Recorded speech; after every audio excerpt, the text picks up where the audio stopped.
రోజు ఈ ఏడాది కాలంలో రేవంత్ రెడ్డి యొక్క డబుల్ స్టాండర్డ్స్, రేవంత్ రెడ్డి గారి యొక్క రెండు నాల్కల ధోరణి, ప్రతిపక్షంలో ఒక మాట, అధికారంలోకి వచ్చిన తర్వాత ఆయన మాట మార్చిన తీరు కావచ్చు.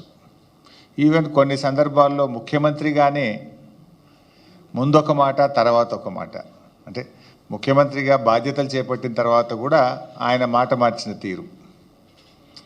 ఇట్లా ముఖ్యమంత్రి గారు ఏంటంటే ప్రజలను ఏ రకంగా ఆయన మోసం చేస్తున్నారు, వంచిస్తున్నాడు, ఆయన నైజం అంటే ఉన్నది ఉన్నట్టుగా కుల్లం కుల్లా ప్రజల ముందు ఆయనకు నిజస్వరూపాన్ని బయటపెట్టే ప్రయత్నం చేస్తున్నాం. ఈరోజు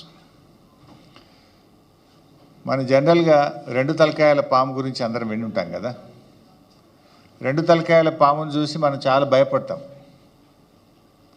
కానీ పాపం అది ఏమనది. రెండు తలకాయల పాము అది ఏమనదు, అదంత పెద్ద ప్రమాదకరం కాదు. రెండు నాల్కల ధోరణి కలిగిన మనుషులు ఉంటారు, రెండు నాల్కల మనిషి అంటాం, కానీ దాన్ని మనం పెద్దగా పట్టించుకోం. రెండు నాల్కల మనుషుల గురించి పెద్దగా పట్టించుకోం, కానీ వామ్మో అది చాలా ప్రమాదకరం, చాలా ప్రమాదకరం.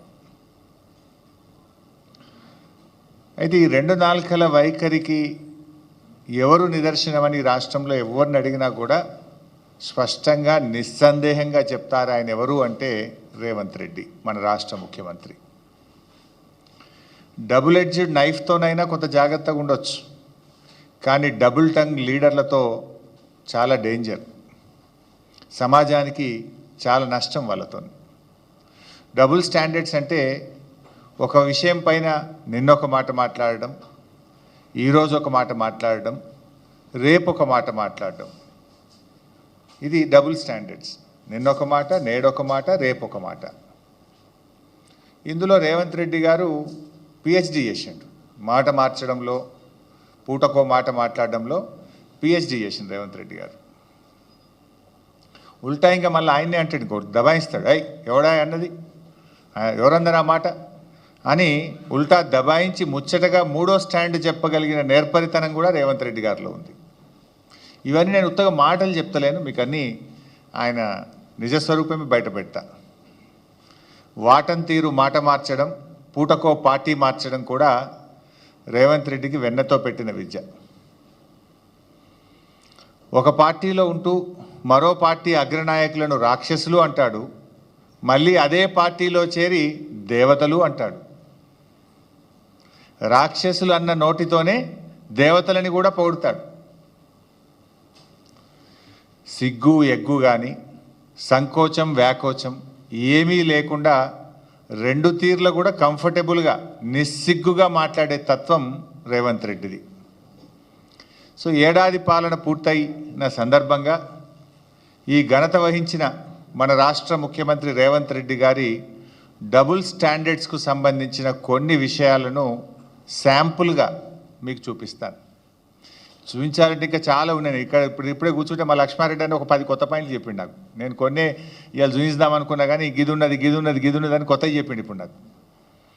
నిజంగా అన్ని చూపించాలంటే రేపు పొద్దుగా దాకా చూపించచ్చు రేవంత్ రెడ్డి డబుల్ స్టాండర్డ్స్ మీద. కానీ యనుమల గారి కొన్ని ఆనిముత్యాలు ఇప్పుడు మీ ముందు ప్రదర్శిస్తాను. రైతు బంధు చూపించు బాబు. పంటలకే ఇస్తున్నావు కదా, మూడో పంటకి ఎందుకు ఇస్తలేవు? పంటకు 5,000 ఎకరానికి ఇచ్చినావు, 2 పంటలకే ఇచ్చినావు సన్నాసి రైతు బంధు. మరి 3 పంటలు పండిస్తే 3 సార్లు ఎందుకు ఇస్తలేవు రైతు బంధు? భూమి లేని ఉపాధి హామీ కూలీలకు కూడా సంవత్సరానికి 12,000 రూపాయలు ఇస్తామని చెప్పినాము. ఈ భూమి యజమానికి వచ్చేది కౌలు రైతుకు వస్తుంది. ఒకరికి ఇచ్చి ఒకరికి ఎగ్గొట్టే విధానం లేదు. అది కౌలు రైతు మాట్లాడుకోవాల్సిన అవసరం ఉంది. పంటలకే ఇస్తున్నావు కదా, మూడో పంటకి ఎందుకు ఇస్తలేవు? మీరు చూశారు, 2 పంటలకే ఎందుకు ఇస్తావు, 3 పంటలకు రైతు బంధు ఇవ్వాలన్నాడు. ఉన్న పంటకు ఎగబెట్టిండు కదా ఈ రేవంత్ రెడ్డి. ఇప్పుడు ఉన్న పంటకే రైతు బంధు ఎగబెట్టిండు.